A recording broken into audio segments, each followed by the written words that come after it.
So just to begin, on the 31st of July 1992, 21 planning permission notices appeared in the Irish Times for a series of developments that would alter a large tract of the city centre, Dublin's Temple Bar. These planning applications for schemes within the Temple Bar Framework Plan were lodged to Dublin Corporation on behalf of Temple Bar Properties. Allow me to backtrack a little. So in the late 1980s, Dublin Corporation had issued road widening proposals for the quays that would have involved the destruction or partial removal of several riverfront structures. These intended measures, coupled with the proposal for a quayside transport hub, triggered a concern for the historic area between Dame Street and the River Liffey. The scheme for a colossal transportation hub spanning across the river was designed by American firm Skidmore, Owings and Merlo, shown here. And CIE had acquired numerous properties in the vicinity to facilitate its construction. Short leases were issued and cheap rents were available in the area, as many properties were earmarked for demolition in preparation for this development. In an article in the Architectural Review at the time, Catherine Slessor describes the temporary impact. This nurtured an eclectic, vibrant mixture of small-scale users, cafes, art galleries, shops, clothing factories, and recording studios, attracted by the cheap rents and bound together by a spirit of optimistic bohemianism. Needless to say, this heavy-handed proposal prompted widespread protest and sparked debate on the treatment of the city. The plight of Temple Bar, first named in Antashka's 1985 report, The Temple Bar Area, a Policy for Its Future, attracted political consideration, having gained press attention. The plans for the bus depot on the south side of the quays were eventually shelved in 1987, though the proposition of a transport hub on the North Quays remained an objective. In a landmark move, a state agency, Temple Bar Properties, was established following the Temple Bar Renewal and Development Act in 1991 to manage the reinvention of this area and oversee the creation of a new cultural quarter for the city. Consequently, a competition to develop an architectural framework plan for Temple Bar was announced. 12 practices were invited to enter, and Group 91 submitted the winning entry.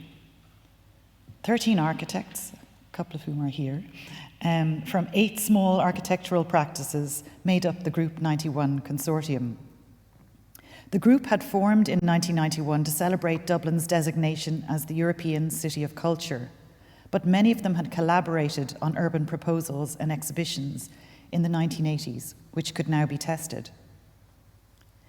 In tracing formative influences, it's interesting to note that many of the Group 91 architects had studied together in UCD, some under architect Ivor Smith, who was Professor of Architecture in UCD in the 1970s. Smith and his so-called Flying Circus cohort, which included Ed Jones, Kenneth Frampton, John Miller, Chris Cross and Niamh Brown, among others, would fly in from London to teach each week. The 1980s became a time of experimentation and reflection for many architectural practices in Dublin. With a lack of opportunity in building and construction, graduates sought experiences overseas, and having lived and worked abroad, a generation of young architects brought with them new ideas and attitudes to urban regeneration on their return home. In a 1984 article, Key Questions, in the Architect's Journal, Jerry Cahill, who we've just been hearing about, describes an exhibition highlighting the work of new emerging practitioners at the time, such as the City Architecture Studio, a collaborative group of young architects, many of whom would go on to form Group 91.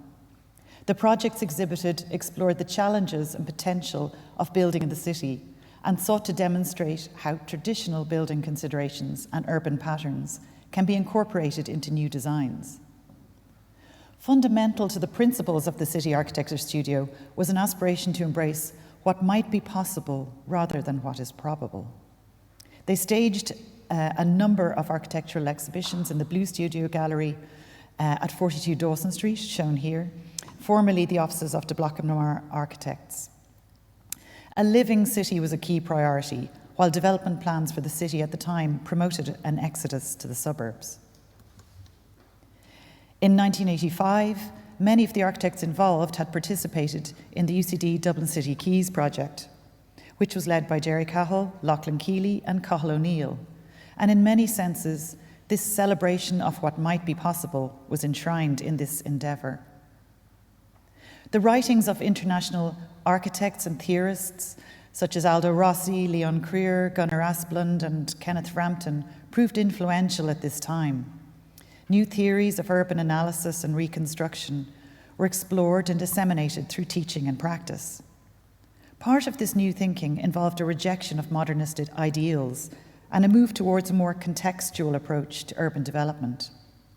Further afield, Colin Rowe's 1978 Collage City presented a critical re-examination of urban planning theory, redefining the role of the architect in the context of contemporary urban design. Rowe was preoccupied with urban form and was critical of the modernist approach to urban development. Like Rossi, he presented a study of the traditional city and explored the layered evolution of contemporary cities against the backdrop of classical theory. In practical terms, this contextualism is reflected in the work of Group 91, who sought to introduce contemporary elements into the historic setting of Temple Bar. In the period leading up to the Temple Bar competition in April 1991, Group 91 staged Making a Modern Street, as we heard from Ellen, an architectural exhibition which tested new ideas for urban living in the Liberties area of Dublin. The proposals were intended to be provocative, to ignite debate and to bring focus to the plight of Dublin's neglected inner city streets. They won the Temple Bar competition in the autumn of that same year. Derek Tynan recounts how they were the new kids on the block, hungry for work. The prize for the Temple Bar competition was to be a significant commission involving the design of a series of public spaces. The Group 91 framework plan encapsulated many of the ideologies and theories that had been explored in their collective endeavours in the 1980s. And in this regard, they were poised to tackle this challenging brief. Central to the Group 91 vision for Temple Bar was a re-inhabitation of the city. And their master plan featured the tagline, "A community of 3,000 citizens living in the city." Their design strategy prioritised an overview of the historic quarter and a regeneration of existing structures and streets rather than a tabula rasa approach to development. Pedestrian routes and public spaces were designed to connect a series of civic spaces or cultural clusters dotted through Temple Bar, opening up spaces within urban blocks that were largely decrepit or derelict. In this sense, O'Donnell and Toomey's Irish Film Centre was a pilot project for the regeneration of Temple Bar as a cultural quarter, with Slessor pronouncing it a standard bearer for the area's renaissances. Though completed in 1992, the IFC, now the IFI, had its origins in 1986, when a Centre for the National Film Institute was earmarked for Temple Bar. The brief was to provide a building that would accommodate various aspects of film culture.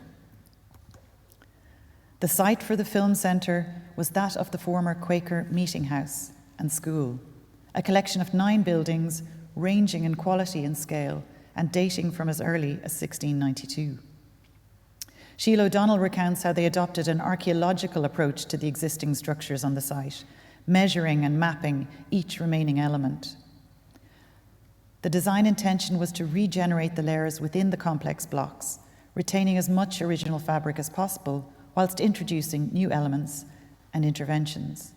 To quote the architects, "Our site-specific strategy for the new film centre, comprising new interventions, surgical demolitions, simple conversion and invisible mending, was intended to continue the process of gradual change and incremental adaptation that had characterised the historical development of this site." The former meeting house complex had evolved and accumulated layers over centuries. The central atrium space, around which the workings of the IFI hinge, was formed on the footprint of the historic courtyard. The decision to locate the principal cinema in the former men's meeting room and the second cinema in the former women's meeting room informed the overall design strategy. The adjacent position of the screening rooms at right angles to each other meant that the projection suite could be strategically located between the two cinemas. Thus, auxiliary spaces could be organised accordingly within the remaining structures and voids. Though some losses were inevitable, the intervention was respectful of the historic fabric and displayed an in-depth understanding of the site. The balance between existing and new is carefully judged, allowing modern insertions to reanimate existing fabric. The palette of materials, stone, steel, brick, plaster, was chosen to reflect the modest character of the surrounding Temple Bar streets and warehouse buildings. One of the design intentions was to extend the public realm of the city into the centre of the urban block. And John Toomey recounts his delight on seeing a no bicycle sign posted on the wall of the foyer in the early days. The cinemas, by contrast, are comfortable lined spaces with the intimacy of a private room. Historic elements within the existing structure were retained, with window openings, cornices, and door surrounds emphasising the domestic scale. Part of the intrigue of this project is the way it manages to reveal the inner workings of a historic urban block, effectively turning it inside out and creating a lively urban space within. The film centre is embedded within the block, bound in by Eustace Street and Sycamore Street. O'Donnell and Toomey's intervention has no conspicuous street presence and is accessed by a series of narrow laneways which lead the visitor to the central atrium. The principal entrance is through the discreet pedimented doorway of number 6 Eustace Street. An illuminated film strip of etched glass set into the floor lines the dimly lit vaulted passageway and extends into the bright atrium space.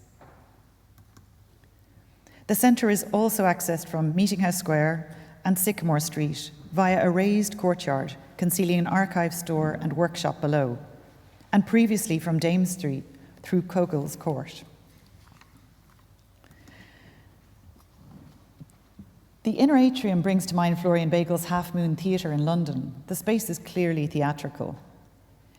In a critique in The Irish Architect in 1992, Sean O'Leary notes the Cinecittà parallels, the rare and magical blend of film and cityscape that is found within the walls of the centre. He describes how the project magically balances substance with veneer and provides Dublin with a place where citizens' repressed desire for promenading can be relieved to a limited extent.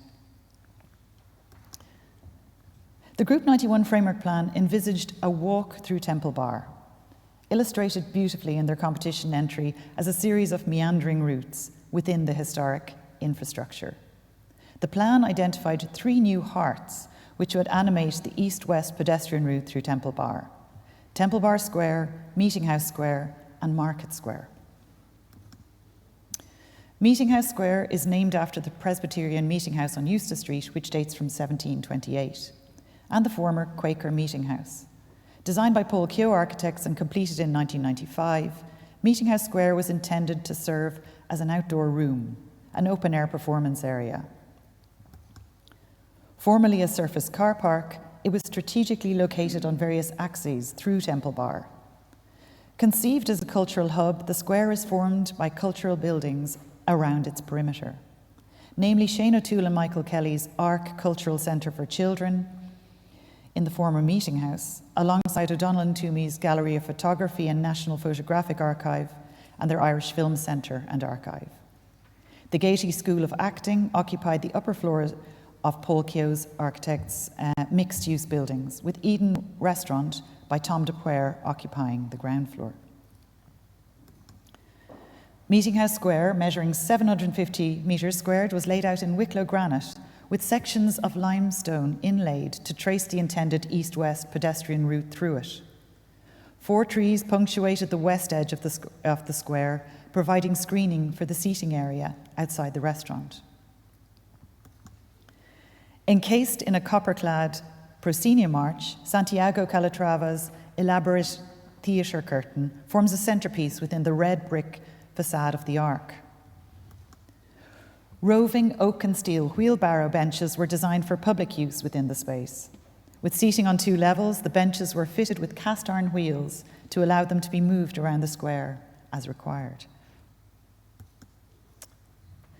Contemporary urban developments in Europe were a source of inspiration for Group 91 in the design of their framework plan. Paul Keogh recalls trips as a studio tutor in the UCD School of Architecture, in particular a visit to Barcelona, where the contemporary urban interventions and elegant public spaces made a distinct impression. He cites Bach and Mora's Plazas di Grazia as a particular influence, most notably their Plaza del Sol from 1985. As it happened, David Mackay, one of the assessors of the 1991 Temple Bar competition, was part of MBM architects who were responsible for several urban projects in Barcelona, most notably the design of the Olympic Village and Port for the 1992 Olympics. The creation of Meeting House Square was envisaged as part of a new urban sequence from Temple Bar Square and Curve Street through the square and on to Essex Street East, but also as part of a north-south route through the Irish Film Centre, connecting Dame Street to the Liffey.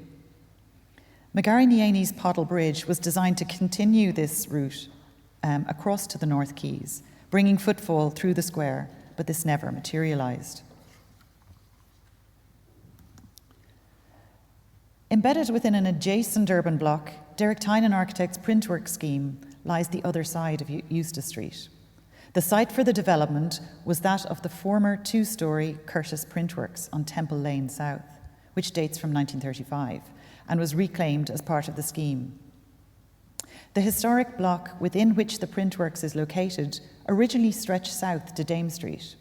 However, in 1995, Curved Street was constructed through the block as part of the Group 91 framework plan.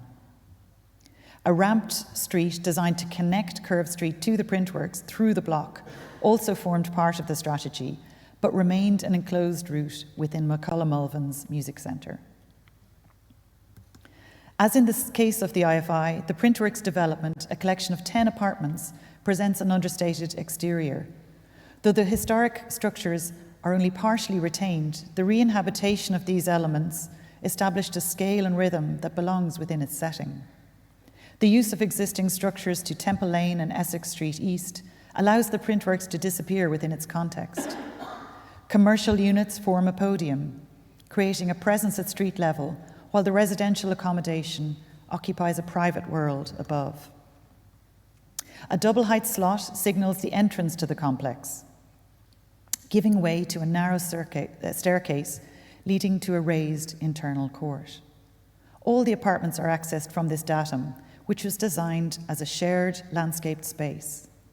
In addition to the hollowing out of the interior to form a central court, a series of private open spaces serve the apartments. This connection to external space is an essential feature of the development, eroding the density of the block.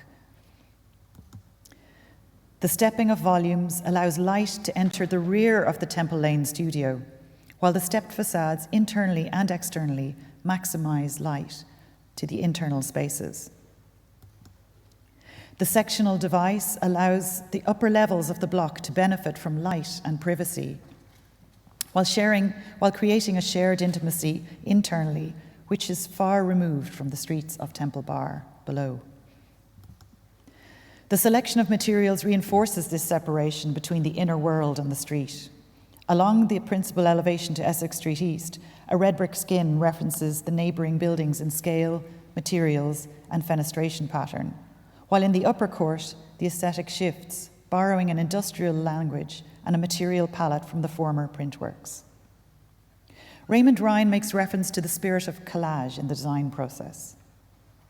The Printworks takes elements that already existed on the site, elements perhaps influenced by objects or surfaces in the neighbourhood, and new elements derived from the architect's own history, concerns, and analyses.